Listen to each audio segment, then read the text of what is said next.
ये कहानी है एक ऐसे बार की जिसके अंदर अगर तुम चले गए तो बाहर आने पर तुम्हें गोली मार दी जाएगी, लेकिन अगर तुम बार के अंदर भी रहे तो माफ करना, तुम वहाँ भी सेफ नहीं हो। यानी इसका मतलब आगे कुआं तो पीछे खाई।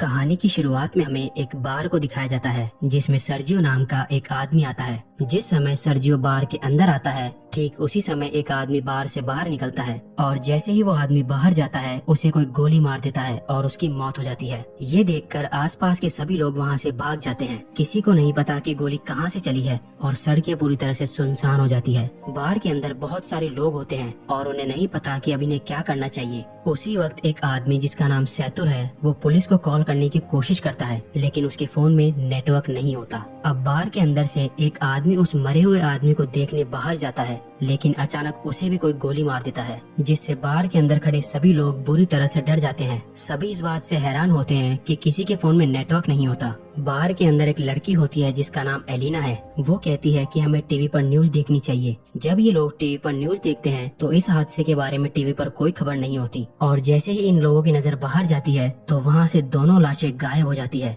और साथ ही उनका खून भी वहाँ से साफ कर दिया जाता है। इन सभी को कुछ समझ नहीं आता कि यहाँ पर क्या हो रहा है। तभी सैतुर कहता है कि मुझे लगता है कोई चाहता है कि हम में से कोई भी यहाँ से बाहर ना निकले। फिर सर्जियो कहता है कि हो सकता है हम में से कोई एक किलर हो या हो सकता है हम में से कोई आतंकवादी हो जिसके पास कोई भयानक विस्फोटक सामान हो और पुलिस उसे पकड़कर मारना चाहती हो। ये सुनकर एक आदमी जिसका नाम नाचो है वो अपने पैर से अपने बैग को छुपा देता है, पर सर्जियो उसे ऐसा करते हुए देख लेता है और इसके बारे में सबको बताता है। नाचो के बैग को ले लिया जाता है और जब उसके बैग को खोला जाता है तो उसमें से कपड़े और एक हार्ड डिस्क निकलती है। तभी नाचो कहता है कि इसमें ऐसी कोई भी चीज नहीं है जिससे किसी को भी नुकसान हो। वो कहता है कि मैं एक एड कंपनी में काम करता हूँ और इस हार्ड डिस्क में मेरे काम की फाइल्स है, लेकिन कोई भी उसकी बात पर विश्वास नहीं करता। एलेना उसकी हार्ड डिस्क को नष्ट कर देती है, पर हार्ड डिस्क के अंदर कुछ नहीं होता। नाचो को इस बात से बहुत दुख होता है। तभी नाचो देखता है कि सामने काउंटर पर एक ब्रीफकेस रखा हुआ है। वो सबसे पूछता है कि ये ब्रीफकेस किसका है। तभी सर्जियो दावा करता है कि ये ब्रीफकेस उसका है और इससे पहले कि सर्जियो ब्रीफकेस उठाता, इस बार की ओनर एम्पारो ब्रीफकेस उठा लेती है। सर्जियो एम्पारो को ब्रीफकेस खोलने से मना करता है, लेकिन तभी एक आदमी जिसका नाम इजराइल है वो उस ब्रीफकेस को खोल देता है और ब्रीफकेस के अंदर औरतों के कुछ कपड़े निकलते हैं। जिससे पहले कि कोई कुछ समझ पाता उसी वक्त इन्हें बाथरूम से एक अजीब सी आवाज आती है। जब ये लोग वॉशरूम का दरवाजा खोलने की कोशिश करते हैं तो दरवाजा अंदर से लॉक्ड होता है। ये लोग किसी न किसी तरह से दरवाजे को खोलकर बाथरूम के अंदर जाते हैं और देखते हैं कि वहाँ पर एक मोटा सा आदमी लेटा हुआ है जो कि बेहोश है। दरअसल इस कहानी की शुरुआत में ये आदमी खांसते खांसते इस वॉशरूम के अंदर आया था और तब से ये यहीं पर बेहोश पड़ा है। इस आदमी के पास एक इंजेक्शन भी पड़ा होता है। एलिना उस इंजेक्शन को उठा लेती है और तभी इन लोगों को बाहर से गाड़ियों की आवाज आती है। जैसे ही ये लोग बार के गेट के पास जाते हैं तो ये देखते हैं कि वहाँ बहुत सारे आर्मी ऑफिसर्स आते हैं जिनके चेहरे पूरी तरह से ढके हुए होते हैं। आर्मी ऑफिसर्स वहाँ पर बहुत सारे टायर्स का ढेर करते हैं और उन टायर्स को जलाकर वहाँ से चले जाते हैं। हालांकि सभी को लग रहा था कि ये हमारी मदद करने आए हैं, लेकिन वो इनकी मदद नहीं करते। उसके ठीक बाद टीवी पर न्यूज दिखाई जाती है कि सिटी के एक बहुत बड़े हिस्से में आग लग गई है और इसीलिए उस जगह को सील कर दिया गया है और उस तरफ अब कोई भी नहीं जा सकता। बाहर में फंसे लोगों को कुछ समझ नहीं आता कि सरकार झूठ क्यों बोल रही है। तभी वो आदमी जो बाथरूम के अंदर बेहोश था वो अचानक सबके सामने आ जाता है। उसकी पूरी बॉडी बुरी तरह से फूल जाती है, साथ ही उसकी आंखें भी डरावनी और अजीब सी हो जाती है और वो वहीं पर गिरकर मर जाता है। लेकिन मरने से पहले वो डू नॉट टच मी कहता है। ये लोग उस मरे हुए आदमी का फोन उठाते हैं और देखते हैं कि ये आदमी तो एक आर्मी ऑफिसर था। इसके फोन में और भी कुछ फोटोज होती है जिनमें लोगों ने किसी भी वायरस से बचने वाली पीपीई किट पहनी होती है। अब बार के अंदर सभी लोग समझ जाते हैं कि इस पूरे इलाके को क्वारंटीन कर दिया गया है। इसका मतलब ये जो आदमी अभी अभी यहाँ पर मरा है ये इन्फेक्टेड था और इन्फेक्शन से इसकी जान चली गई है और हो सकता है कि शायद अब यहाँ और भी लोग इन्फेक्टेड होंगे। वहीं नाचो को दिखाया जाता है जो किसी भी तरह से अपने फोन में सिग्नल लाने की कोशिश करता है और जब वो एक टेबल पर चढ़कर अपने फोन को ऊपर करता है तो उसके मोबाइल में नेटवर्क आ जाता है। वो ये बात सबको बताता है। तभी नाचो को कहा जाता है कि तुम जल्दी से किसी भी मीडिया वाले को कॉल करके उसे सब कुछ बता दो। लेकिन तभी सैतुर भी फोन पर बात करने के लिए टेबल पर चढ़ जाता है, जिस वजह से टेबल टूट जाती है। फिर एक आदमी जिसका नाम एंड्रेस है वो नाचो से फोन मांगता है, लेकिन तभी एम्पारो उसे रोक देती है और कहती है कि इस फोन को मत छूना, क्योंकि ये फोन उस इन्फेक्टेड आदमी का था और अगर तुमने इस मोबाइल को छू लिया तो तुम भी इन्फेक्टेड हो जाओगे।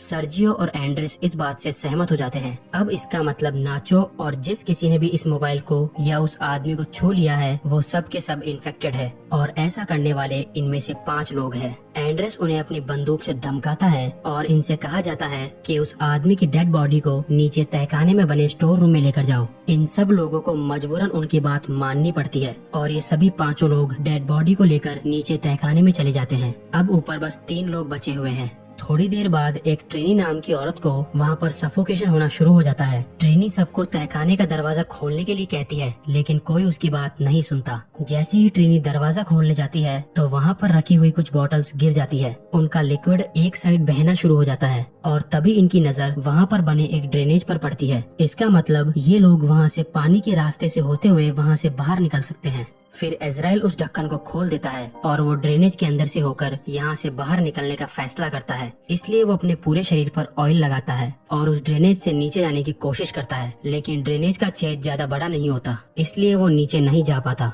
और तभी अचानक इन सभी लोगों को गोलियां चलने की आवाज आती है। आवाज सुनकर ये सभी लोग घबरा जाते हैं। फिर इन्हें ऊपर बार में धुआं दिखाई देती है, जिसे देखकर ये लोग समझ जाते हैं कि ऊपर जो 3 लोग थे उन्हें किसी ने मारकर पूरे बार को आग लगा दी है। वहीं दूसरी तरफ इजराइल अभी भी बुरी तरह से ड्रेनेज में फंसा हुआ है। अब वो लोग सबसे पहले इजराइल को ड्रेनेज से बाहर निकालते हैं। कुछ घंटों बाद आग पूरी तरह से बुझ जाती है और वो लोग ऊपर बार में आने का फैसला करते हैं। ऊपर बार में आने के बाद वो देखते हैं कि बार पूरी तरह से जलकर राख हो चुका है। नाचो को वहाँ गन मिल जाती है, जिसे वो चुपचाप उठा लेता है। तभी ये लोग देखते हैं कि कुछ लोग बाहर से इस जगह को पूरी तरह से सील कर रहे होते हैं। ये बड़ी ही खामोशी से सब कुछ देखते रहते हैं, क्योंकि अगर किसी को भी भनक लग गई कि अंदर अभी भी 5 लोग जिंदा है तो इन सबको भी मार दिया जाएगा। और तभी यहाँ मोबाइल बजना शुरू हो जाता है और ये उसी मोटे आदमी का मोबाइल होता है जिसकी अभी थोड़ी देर पहले इन्फेक्शन के कारण मौत हुई थी। एलिना उसका फोन उठा लेती है और उसकी व्हाट्सएप चैट्स पढ़ना शुरू कर देती है, जिसमें एक आदमी इस मोटे आदमी से पूछता है, क्या वैक्सीन लेने के बाद तुम्हारी तबीयत में सुधार है? इस आदमी ने जवाब दिया होता है कि नहीं, मेरी तबीयत बहुत खराब है और मैं किसी बार के वॉशरूम में छुपा हुआ हूँ, तुम मेरे पास आने की कोशिश मत करना। अब एलिना इसकी पुरानी चैट्स पढ़ती है, जिसमें इस मरे हुए आदमी ने लिखा होता है कि मेरे पास अभी 4 और बची है। ये लोग समझ जाते हैं कि इसके पास जो इंजेक्शन है वही इस वायरस की वैक्सीन है। ये पढ़कर सब लोग खुश हो जाते हैं कि ये वैक्सीन काम कर सकती है। लेकिन फिर भी उनके मन में एक डाउट आता है कि अगर इस आदमी ने वैक्सीन ली थी तो इसकी मृत्यु कैसे हो गई? अचानक इसके बाद वो फोन बजना शुरू हो जाता है, पर इससे पहले कि वो फोन उठा पाते उसकी बैटरी लो होने के कारण फोन स्विच ऑफ हो जाता है। अब ये किसी न किसी तरह से फोन को चार्ज करने की कोशिश करते हैं। वहीं एलिना कहती है कि इस आदमी ने चैट्स में कहा था कि इसके पास 4 और बची है, तो क्यों ना हम उन 4 वैक्सीन को ढूंढें। फिर ये सब नीचे स्टोर रूम में उसकी लाश के पास जाते हैं, लेकिन इनको वहाँ पर कोई वैक्सीन नहीं मिलती। इसके बाद फिर ये वॉशरूम में जाते हैं, जहाँ पहले से ही इजराइल वैक्सीन के साथ बैठा होता है। इजराइल किसी एक से अपना बलिदान मांगता है, क्योंकि वो सब 5 है और वैक्सीन सिर्फ 4। इसलिए इजराइल सबसे पहले एक इंजेक्शन निकालकर अपने आप को इंजेक्ट कर लेता है। तभी नाचो उस पर अपनी बंदूक तान देता है, लेकिन इजराइल फिर भी वैक्सीन अपने शरीर में इंजेक्ट कर लेता है, जिसके बाद नाचो और इजराइल के बीच हाथापाई शुरू हो जाती है। इजराइल नाचो पर हावी हो जाता है और उसकी गन को छीन लेता है। इसी हाथापाई के दौरान वैक्सीन इजराइल के हाथ से छूटकर नीचे तहखाने में गिर जाती है। ट्रिनी तहखाने में जाकर वैक्सीन को उठा लेती है, लेकिन तभी गलती से उसके हाथ से वैक्सीन छूट जाती है और नीचे नाले में गिर जाती है। अब ये बेचारे सोच रहे होते हैं कि वैक्सीन को नाले में से कैसे निकाला जाए। इन सब में से एलिना सबसे पतली होती है, इसलिए ये लोग उससे पूछते हैं कि क्या तुम अंदर जाकर उन वैक्सीन को ला सकती हो। पहले तो एलिना मना कर देती है, लेकिन फिर बाद में वो मान जाती है। जिसके बाद एलिना की बॉडी पर ऑयल लगाया जाता है और उसे उस छोटे से छेद के अंदर धकेला जाता है और बड़ी ही मशक्कत के बाद वो नीचे नाले में गिर जाती है। एलिना वैक्सीन ढूंढ लेती है और पानी से बाहर आ जाती है। तभी नाचो वैक्सीन को एक तार पर बांधकर ऊपर भेजने को कहता है, लेकिन एलिना साफ साफ मना कर देती है, क्योंकि वो जानती है ऊपर 3 लोग हैं और वैक्सीन भी सिर्फ 3 ही बची है। एलिना सबसे कहती है कि अगर तुम्हें वैक्सीन चाहिए तो तुम्हें नीचे आना होगा। फिर उसके बाद ये लोग ड्रेनेज के छेद को बड़ा करते हैं। तब तक एलिना बाहर का रास्ता ढूंढना शुरू कर देती है। थोड़ी दूर जाने के बाद उसे एक जगह पर रोशनी दिखाई देती है। सबसे पहले वो इंजेक्शंस को वहाँ पर बने एक गड्ढे में छुपा देती है। इसके बाद वो सीढ़ियों से ऊपर जाकर देखती है कि वहाँ पर बहुत सारी पुलिस फोर्स है जो कि बार में मरे उनके 3 साथियों को जला रही है। यहाँ से सीन शिफ्ट होता है और हमें दिखाया जाता है कि बाकी के 4 लोग जो ऊपर स्टोर रूम में थे वो भी अब किसी न किसी तरह से नीचे आ जाते हैं। इजराइल और नाचो के बीच एक बार फिर घमासान युद्ध शुरू हो जाता है और इस बार नाचो उससे बंदूक छीनकर उसे वहीं पर गोलियों से बूंद देता है। अब नाचो के पास गन होती है इसलिए सब उससे डर रहे होते हैं। तभी नाचो सैथुर को अपने गन पॉइंट पर ले लेता है और एलिना को वैक्सीन देने के लिए कहता है। नाचो कहता है कि हमारे पास 3 वैक्सीन है और इसको मरने के बाद हम तीनों बच सकते हैं। फिर एलिना इन सबको बाहर की ओर ले जाती है जहां उसने वैक्सीन छिपा रखी थी। धीरे धीरे ये लोग आगे बढ़ते रहते हैं। नाचो और एलिना आगे चलते हैं जबकि सैथुर और ट्रिनी इनके पीछे चलते हैं। तभी अचानक ट्रिनी सैथुर को पानी में डुबाकर मारने की कोशिश करती है ताकि सारी दिक्कत ही खत्म हो जाए, लेकिन नाचो ट्रिनी को ऐसा करने से रोक देता है। पर ट्रिनी नाचो से कहती है कि तुम मुझे मार दो ताकि तुम सब वैक्सीन बांट लो और तुम्हारी जान बच जाए। नाचो ट्रिनी पर बंदूक तान देता है लेकिन वो गोली नहीं चला पाता, जिसके बाद ट्रिनी नाचो से गन लेकर यहाँ से थोड़ी दूर जाकर अपने आप को मार देती है। अब सिर्फ 3 लोग बचे थे और इनके पास इंजेक्शन भी 3 ही थे, इसलिए सब एक एक इंजेक्शन ले लेते हैं। पर इससे पहले कि ये लोग अपनी बॉडी में इंजेक्शन लगाते, यहाँ पर इजराइल आ जाता है जो अभी भी जिंदा है। इजराइल सैथुर पर पीछे से हमला करके उसे जान से मार देता है। अब इजराइल को गुस्सा आ जाता है और वो नाचो और एलिना की जान के पीछे पड़ जाता है। तभी नाचो और एलिना को सामने सीढ़ियाँ दिखाई देती है। वो दोनों सीढ़ियों की ओर आगे बढ़ते हैं, पर तभी एलिना के पास जो इंजेक्शन होता है वो उसके हाथ से छूटकर नीचे गिर जाता है। अब क्योंकि इजराइल भी उनके साथ सीढ़ियों पर चढ़ रहा है इसलिए वो नीचे नहीं जा सकते। नाचो जल्दी से अपना इंजेक्शन एलिना को दे देता है। फिर इजराइल नाचो के पैर पकड़कर उसे नीचे खींच लेता है, जिससे दोनों के नीचे गिरकर मौत हो जाती है।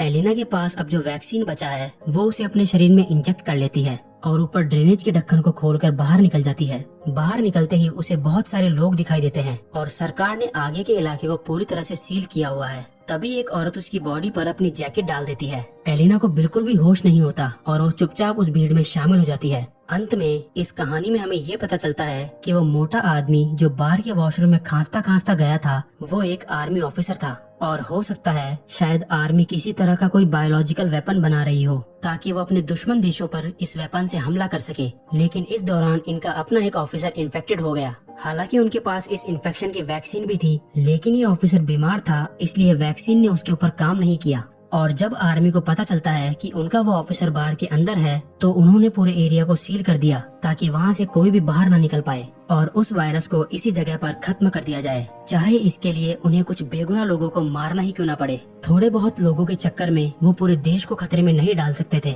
इसलिए उन्हें मजबूरन ये कदम उठाना पड़ा। तो तुम्हें क्या लगता है, ये कदम उठाना सही था या गलत?